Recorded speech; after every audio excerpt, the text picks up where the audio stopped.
Hello friends, welcome to my YouTube channel digital lesson. तो आज हम बात करेंगे अकाउंट्स में क्लासिफिकेशन ऑफ अकाउंट्स, किसे करे डेबिट और किसे करे क्रेडिट। अकाउंट्स का सबसे डिफिकल्ट क्वेश्चन, किसको करना है डेबिट और किसको करना है credit.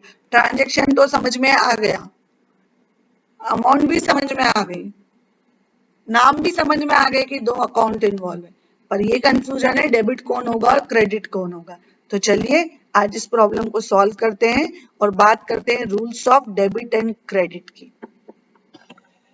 Classification of accounts. Accounts को हमने दो अप्रोचेस के अकॉर्डिंग क्लासिफाइड करा है। एक होता है ट्रेडिशनल अप्रोच, एक होता है मॉडर्न अप्रोच। ट्रेडिशनल अप्रोच जो कि पहले समय में चलती थी और पर आज भी हम उसको यूज कर सकते हैं। उसके तीन हिस्से हैं: पर्सनल अकाउंट, रियल अकाउंट और nominal account. Personal account, personal, ये मेरा पर्सनल है, ये मेरा है, मेरा पर्सनल है। तो समझ में आ रहा है, मेरा मतलब पर्सनल, मेरा, मैं कौन, प्रियंका का। तो वही बात है कि जो अकाउंट किसी नाम को रिप्रेजेंट करता है वो पर्सनल अकाउंट होता है। जैसे राम का अकाउंट, श्याम का अकाउंट, मोहन का अकाउंट, वो सारे पर्सनल अकाउंट होते हैं। ये हो गई बात नेचुरल पर्सनल की, जो पर्सन है। कई बार आर्टिफिशियल पर्सनल अकाउंट भी होते हैं। आर्टिफिशियल पर्सनल अकाउंट से क्या मतलब है कि जो पर्सन है नहीं पर उसकी अकाउंट्स में उसकी एग्जिस्टेंस है, अकाउंट्स में उसका एग्जिस्टेंस है, तो उसको बोलते हैं आर्टिफिशियल पर्सनल अकाउंट। और जैसे कि इसमें मोस्टली आते हैं कंपनीज के नाम, जैसे XYZ and company, Ram and Shyam association. तो ये सब क्या है, ये भी किसी का नाम है पर ये है आर्टिफिशियल, तो इसलिए ये भी पर्सनल अकाउंट में आते हैं। एक होता है रिप्रेजेंटेटिव पर्सनल अकाउंट। अगर मेरा कोई रिप्रेजेंटेटिव है और वो कोई अकाउंट, उसको कोई कैश मिला है या उसने किसी को कैश दिया है, तो वो भी पर्सनल अकाउंट की कैटेगरी में आता है, क्योंकि वो मुझे रिप्रेजेंट कर रहा है। तो कहने का मतलब ये है कि जिसमें भी किसी पर्सनल का टच आ रहा हो या जिस किसी पर्सन का नेम आ रहा हो, वो सारे अकाउंट पर्सनल अकाउंट होते हैं। आपको ये जानना बहुत जरूरी है कि अकाउंट्स कौन सा है। जब तक आप ये नहीं जान पाएंगे, आप डेबिट और क्रेडिट के रूल नहीं लगा पाएंगे। तो आपको सबसे पहले ये जानना बहुत जरूरी है, इसलिए मैं आपको ये क्लियर कर रही हूँ। सेकंड बात करते हैं रियल अकाउंट की। रियल अकाउंट के भी दो टाइप है, एक होता है टेंजिबल रियल अकाउंट, एक होता है इनटेंजिबल रियल अकाउंट। रियल, वास्तविक, रियली जिसको आप देख सकते हैं, वो अकाउंट। तो बिजनेस में कुछ चीजें ऐसी होती हैं जिनको आप छू सकते हो, देख सकते हो, जिनका आप फील कर सकते हो, तो वो रियल अकाउंट होते हैं। और उसको हम टेंजिबल बोलते हैं क्योंकि हम उसको छू पा रहे हैं, देख पा रहे हैं, समझ पा रहे हैं। एक होते हैं इनटेंजिबल रियल अकाउंट, वो है आपके बिजनेस में, उसकी वैल्यू भी है, उसकी इंपॉर्टेंस भी है, लेकिन आप उसको छू नहीं सकते। तो इस तरह के भी कुछ आपके अकाउंट्स होते हैं, उनको हम रियल अकाउंट बोलते हैं। तीसरा अकाउंट है नॉमिनल अकाउंट।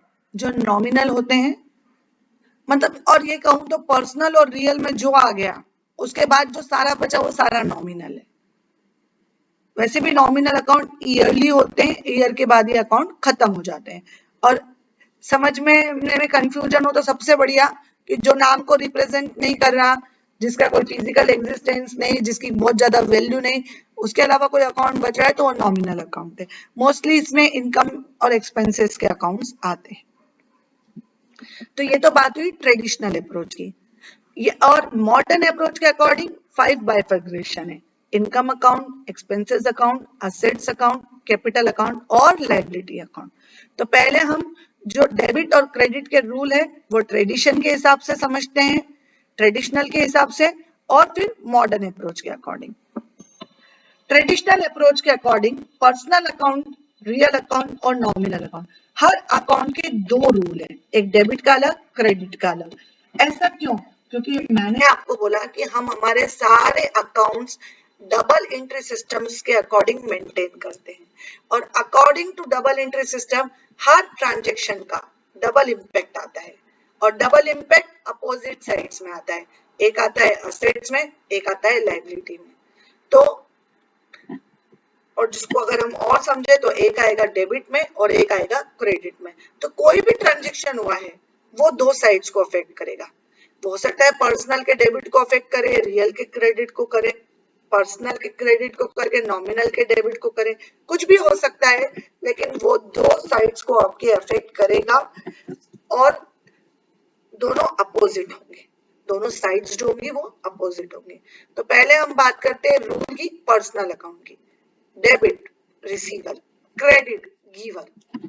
जैसा कि हमने पिछली स्लाइड्स में बात करी कि ये पर्टिकुलर पर्सन का अकाउंट है, तो अगर आप कोई चीज रिसीव कर रहे हैं बिजनेस में, it means you are receiver, तो यू विल बी डेबिट। अगर आप किसी को कोई चीज दे रहे हैं बिजनेस में, it means you are giver, then you will be credit. अगर हिंदी में बात करें, पाने वाले को डेबिट करो, देने वाले को क्रेडिट करो।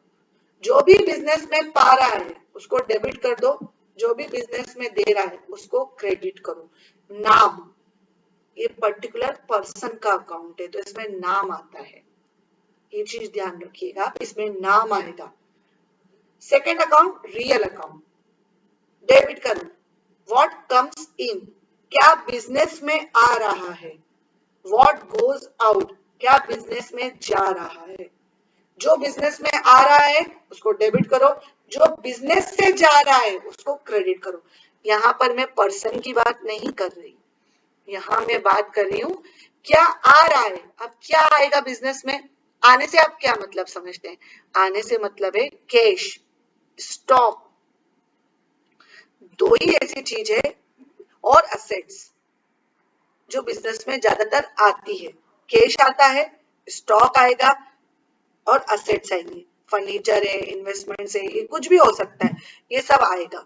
तो इसको आप डेबिट करेंगे और आपके पास से जो भी बिजनेस में से जा रहा है, पैसा, स्टॉक और कोई एक्सपेंसेस, वो सारा क्रेडिट होगा। जिसके लिए आपने पैसा दिया है वो क्रेडिट हो जाएगा। नॉमिनल अकाउंट, जितने भी एक्सपेंसेस और लॉस बिजनेस में हो रहे हैं वो सारे डेबिट होंगे। जितने भी एक्सपेंसेस हैं, लॉसेस है, और कोई भी एक्सपेंसेस और खर्चे अगर आपने बिजनेस में किए हैं वो सब डेबिट होंगे। और जितनी भी इनकम है, जो भी प्रॉफिट आपको हुआ है बिजनेस में और कुछ भी गेन है, वो सारा क्रेडिट होगा। थोड़ा सा कंफ्यूजन हो रहा होगा, लेकिन जब आप मेरी अपकमिंग स्लाइड्स में जब हम जर्नल एंट्री स्टार्ट में करेंगे तो आपका ये कंफ्यूजन भी दूर हो जाएगा। एक शॉर्ट में फिर बात करते हैं।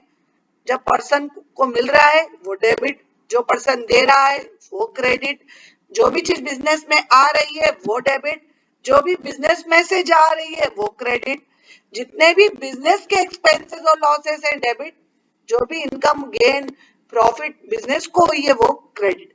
बिजनेस को, हम बात कर रहे हैं बिजनेस की, ना कि बिजनेसमैन की। जो भी अकाउंट्स के ट्रांजैक्शन का बाइफर्केशन है वो बिजनेस को ध्यान में रखते हुए करिएगा। तो ये बात हुई ट्रेडिशनल अप्रोच की। अब बात करते हैं मॉडर्न अप्रोच की। मॉडर्न अप्रोच थोड़ा आसान हो गया है क्योंकि इसमें हमने इसको 5 बाइफर्केशन किए हैं, कैपिटल, असेट्स, लायबिलिटी, एक्सपेंसेस और इनकम। टाइम टू टाइम ये सब डेबिट और क्रेडिट होते हैं, लेकिन कैसे डेबिट और क्रेडिट होंगे ये आपको पता करना होगा। जरूरी नहीं कि कैपिटल है तो वो हर बार डिक्रीज ही होगा, हर बार डेबिट होगा या हर बार क्रेडिट होगा, ऐसा नहीं है। रूल ये है कि कैपिटल जब भी बिजनेस में से डिक्रीज होगी वो डेबिट होगी, और कैपिटल जब भी बिजनेस में इंक्रीज होगी, बढ़ेगी, वो क्रेडिट होगी। कैपिटल जब भी बिजनेस में नहीं लगाई जाएगी वो क्रेडिट होगी क्योंकि वो बढ़ रही है, और जब भी बिजनेस में से कैपिटल निकलेगी एज ए ड्रॉइंग्स, वो डेबिट होगी। वही बात असेट्स की है कि जब भी बिजनेस में नई असेट्स आएगी वो डेबिट होगी, और जब भी बिजनेस में से नई असेट्स जाएंगी या पुरानी असेट्स खराब हो जाएंगी, कुछ भी होगा या असेट्स का लॉस हो जाएगा, तो वो क्रेडिट होगी। लायबिलिटी, लायबिलिटी और असेट्स हमेशा अपोजिट चलते हैं। असेट्स बढ़ती है तो डेबिट होती है, लायबिलिटी घटती है तो डेबिट होती है, डिक्रीज। लायबिलिटी इंक्रीज होगी तो क्रेडिट होगी, क्योंकि लायबिलिटीज बढ़ गई हैं आपकी तो आप उन्हें क्रेडिट करेंगे। एक्सपेंसेस, एक्सपेंसेस हमेशा डेबिट होते हैं अगर वो इंक्रीज हो रहे हैं तो, और एक्सपेंसेस हमेशा डिक्रीज होंगे तो क्रेडिट होंगे। इनकम, इनकम अगर डिक्रीज हुई है तो डेबिट होगी, और इनकम अगर इंक्रीज हो गई है तो क्रेडिट हो जाएंगी। अगर आप देख रहे होंगे तो कैपिटल के रूल, लायबिलिटी के रूल और इनकम के रूल एक जैसे चलते हैं, और असेट्स और एक्सपेंसेस के रूल एक जैसे चलते हैं, तो ये थोड़ा याद करने में आपको आसानी हो जाएंगी। अब असेट्स की बात करते हैं, तो यहाँ पर आपको कुछ नंबर ऑफ असेट्स दिख रही होंगी, ये असेट्स हो सकती है, जरूरी नहीं हर बिजनेस में सारी असेट्स हो, किसी में इससे अलावा भी हो सकती है, किसी में ये भी हो सकती है।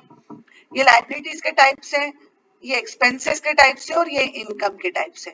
ये एक एग्जांपल है, ये जरूरी नहीं कि यही हो, इसके कुछ और डिफरेंट भी हो सकते हैं। तो सिंपल है कि आपको याद करने के लिए कैपिटल, लायबिलिटी और इनकम के रूल एक जैसे चलते हैं, असेट्स और एक्सपेंसेस के रूल एक जैसे चलते हैं। शुरुआत में जब आप कोई भी क्वेश्चन शुरू करेंगे, आपको ये पहले सोचना होगा कि क्या हो रहा है, क्या हुआ है, क्या इंक्रीज हुआ है, क्या डिक्रीज हुआ है। जब आप ये कर लेंगे फिर आपको आसान हो जाएगा डेबिट और क्रेडिट को करने में, और एक दो क्वेश्चन करने के बाद आप इजी हो जाएंगे इसको सॉल्व करने में। Thank you so much. Please subscribe to my channel, like the video and share with your friends.